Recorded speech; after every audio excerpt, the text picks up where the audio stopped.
Hi everyone, I'm Mark Rosenthal along with Sean GreenHow on this beautiful Wednesday. Finally we got the sun back, The huh? sun is back now. This beautiful Chamber of Commerce Day, we call this. Awesome, and the backyard's looking great. I'm sure you did all this, right? Is that correct? That's not correct, no. No credit for any of that. So, tell me about GreenHow. What do you guys do? We do pest control and plant health care. So we do pest and termite control on structures. Right. And we do lawn and plant health care on the outdoor environment.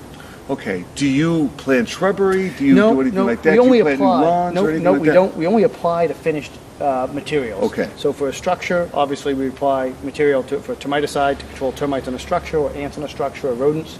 And out here, we apply material to either the lawn for lawn health care or the plants for winter moth and insect and disease control on the plants. Okay, so, because it's early spring, it's still early May, what should the average person be doing if they have a nice yard and they want to get it back in shape and they're worried that the grass isn't green enough or there might be bugs? I mean, what should you be looking for? Number one thing this time of year is going to be adding nitrogen. You want to add fertility to the lawn, and that's going to give you good green up and good color, mostly for the lawn and turf, but also for your shrubs. Probably the most overlooked thing people don't do is their woody ornamentals, things like behind us we have a pyrus and a pear. Those types of plants need nitrogen and need fertilization. And so the basic nitrogen feeding the plants is the most efficient thing to do. And the second thing is to look for insects.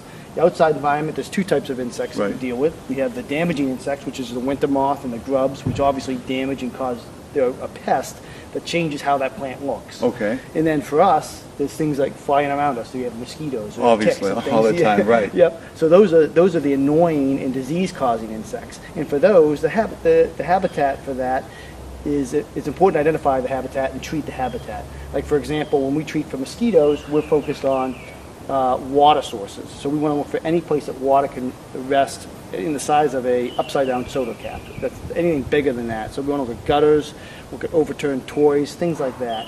For ticks, we're looking at this perimeter where this mulch and the grass meet. Right. The tick migration zone doesn't go further than what we are from the edge of the turf here, which is about 6 to 8 feet into the turf. Okay, well, that's something, but let me just jump in. I'm sorry to interrupt you here. Because it's still early May, are there certain times of the season that people should be doing certain things to their lawn and their garden? Yep. So right now. Okay, early May. Yep, early May. It's important to put fertilizer down early. It's also the next step that's about to hit us is to put grub control down before the grubs occur. You always want to be ahead of the season you're in. So in terms of grubs, do you want to do that before it hits 90 degrees? Do you want to do that before June 1st? No, you want to do it before June 20th. Before June 20th. So you want to do it while the grass is actively growing, right? So the material can enter the plant, right, and be active in the plant before the grubs are going to be active, and they're going to be active in July.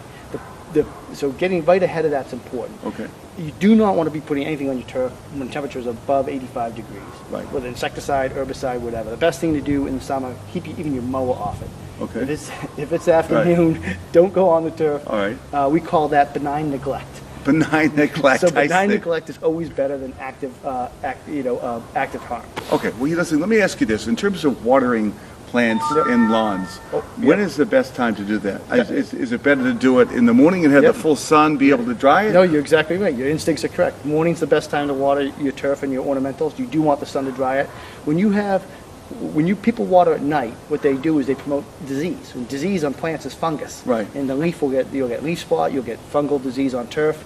And so watering anytime after noontime is probably a bad idea. If you just seed something and you want to keep that seed wet, that's a different story. For the first week or so, you want to definitely water 3 times a day, but you're not watering the existing vegetation, you're just keeping the dirt wet. And so once the dirt has gone beyond 1, 2, and 3 weeks and you now have germination, you're strictly in the morning again because you're not trying to get the foliar leaf to be wet after 12 o'clock. So it sounds like people should really hire you versus thinking that they can do all these things by themselves. Your thinking. No, absolutely. Well, because you really need to know what you're doing. You really need to know exactly what you're trying to do and what you're trying to do it with. And it seems to me there are certain times of the year to do it, at certain times of the day, and how often you should be doing this. Throughout the growing season. So a guy like you, Sean GreenHow from GreenHow, knows it all. Yeah, well, I would say, I of course agree with you that I do it all, but in many cases, any professional can tell you, will counteract your instincts as a homeowner. Some instincts are correct, like you want to water in the morning, but many homeowners have instincts where they want to seed in the spring. Right. And applying grass seed in the spring is usually fruitless here in New England. All that repair work should have been done in the fall. So in the spring, you're Really? talking about, you're talking about weed control in the spring. Now, See- you want to grow corn, now's a great time to plant corn. I've always ripped up my grass in the spring. No, You- it's you- totally reversed. No. Really? I The mean, I best would time do to- it. I would do it in June. Yep. And then, because it's nice and hot. Yep. And then I would lay out, the grass seed. First, I would dig it and Yep, make yep. sure it's smooth, and then I'd put the seed down. Yep. Then I put starter fertilizer Yep, down. okay. Then I would stamp on it. Yep. Then I would rope it off, and then I would water it several times a day, because when you're planting Yep. seed, as you know, Yeah. the big seed thing is you can't let it dry out. No, but what you end up with then, in mid-July, you have Right. some little grass seedlings, and you have a lot of crabgrass. Right. Right, and because crabgrass, in the good grass seed, like a bluegrass or nice tall fescue, they have 28 days to germination. So you plant it, 28 days later, you're going to get germination. Your ryegrass is going to germinate in 7 days. Right. All soil in New England contains millions of crabgrass seeds. You cannot purge or clean out crabgrass seeds if you want. You can't bring in fresh seeds, so it's just not possible. And crabgrass seeds are going to germinate faster, and they're going to weeds will always outperform turfgrass. Okay.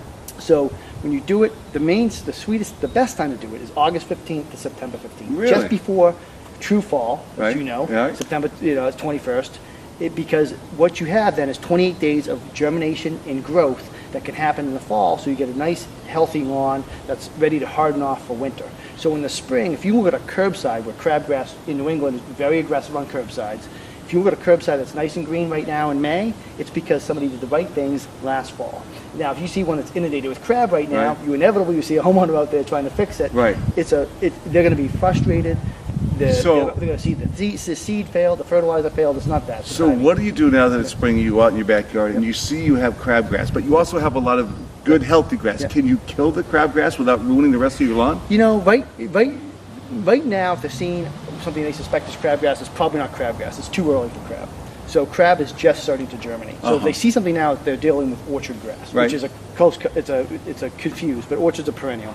But the point is, right now, when you treat weeds in the spring, you can certainly do spot treatments for weeds in the spring, and you can do them with a spot treatment that won't kill grass. So you have to use a selective herbicide, and that's okay to do. But all the energy is coming for annuals like crabgrass. That will be effective. Okay. For a perennial, like a dandelion or ground ivy, all the energy is coming from the root zone up into the leaf tissue. And as that occurs, then you're going to get some kill of the plant, but not total kill. If you treat in August and September, as the plant is using the leaf tissue to pull sugars back into the root zone, it's always also pulling the herbicide in. So that's the most effective time to treat it. You sound like you know what you're talking Well, about. I thank you think I very might much. hire you. Okay, so you're Sean GreenHow. Yes. And people can find you. You listen, why don't you give your phone number and your website? Okay, it's greenhow.com, which is the color, then the question. GreenHow, and then my phone number is 800 GreenHow, just my 800, which is also my last name. And you have somebody there, once the phone rings, they'll 7 pick it a.m. up? Yep, 7 a.m. to 5 p.m. Monday through Friday, and 8 to 12 on Saturday. Okay, so call Sean GreenHow. I think that's one forecast you can count on where things are going to work out. I'm meteorologist Mark Rosenthal. Thanks for joining us.